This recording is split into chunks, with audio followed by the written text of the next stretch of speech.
এই দেখ রাস্তা, আমি তোর গাড়িতে নিয়ে আসছি নি ঢাকা থেকে, আমার গাড়ি এই রাস্তা রেখে এসেছি নি।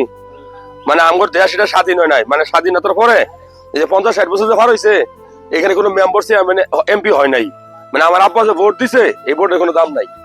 এই রাস্তা কতদিন ধরে এই জন্মের পর থেকে দেখি অনেকে ভিডিও দেখে কবে যে ভাই ডাক্তার সাহেব আমরা তো টে আছে, আমরা করতে পারেন না, আমি জুতা দেবি নাই এই কথাবার্তা নাই। কারণ কি এই রাস্তাঘাট করা কি আমার দায়িত্ব? আমি যদি কষ্টের টেয়া দিই রাস্তাঘাট বানাই, তাহলে মানুষের কবে যে কত টেয়া যে কামাইছে আল্লাহ জানে, ঠিক কিনা? আর রাস্তাঘাট করা কি আমার কাজ?